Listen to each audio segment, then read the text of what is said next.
Hey, this is Judah Mantell from SceneForge Studio, and this video is going to be a kind of like a sneak peek of what's to come for the in-camera VFX functionality coming soon to SceneForge. So it's not quite a tutorial, it's not quite a version update, but I'm just super excited to share these features with you that you'll be able to get your hands on soon. So essentially in this new functionality, we have a new type of camera rig, and this is called an in-camera VFX rig. And you can see it looks a little bit different because it includes a screen over here in addition to a camera that is part of it.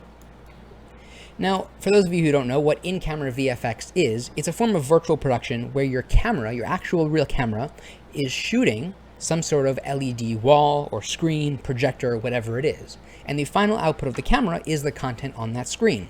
This is most notably used in The Mandalorian and a couple of other upcoming productions using this technology.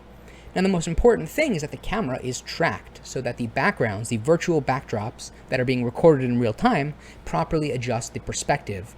So it's not as simple as just a green screen where you put the two layers on top of each other. So to show this off, this rig allows you to customize the size of this screen. So in this case, I have 1.5 or 1.4 meters by 0.8 meters. This is just a rough approximation for this test.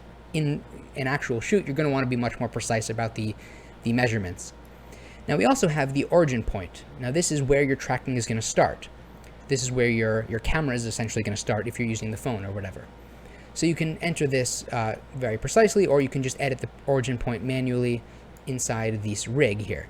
Now you'll see that as I move the camera around, the perspective over here is going to look a little unexpected. It's a little wonky. It almost looks like it's moving in the opposite of what you would expect. So you can see the way that works. Now, this is not a mistake. This is essentially what's needed to create the parallax effect, where the background and foreground are moving at different speeds. That results in a realistic virtual production shoot where the camera is seeing the final shot from a screen. So in this example, I'm going to position this roughly over here. Again, for this, it's not super precise, but you're going to want to be much more precise when you use this. And you can configure the screen to be whatever you want, but I'll leave it as is for now.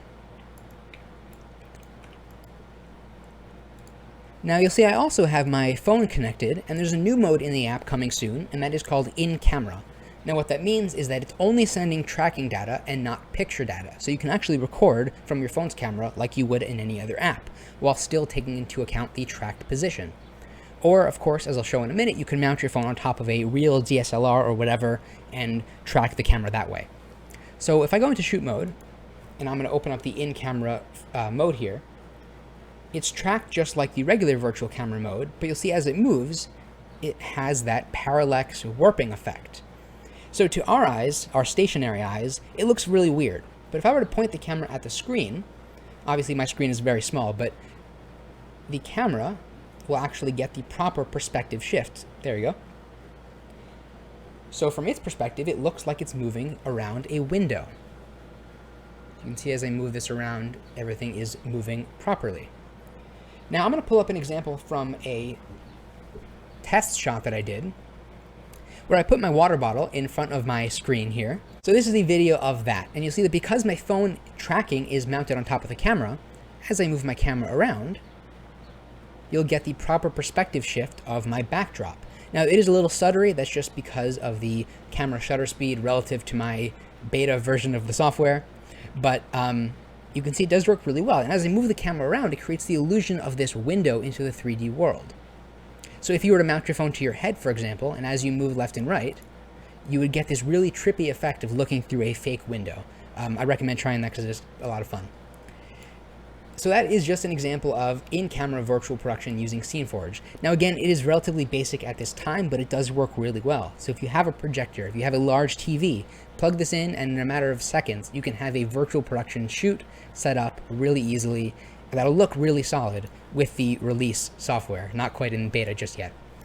And so with that, thank you so much for watching. I can't wait for everyone to get their hands on this super cool tech. I will see you in the next video.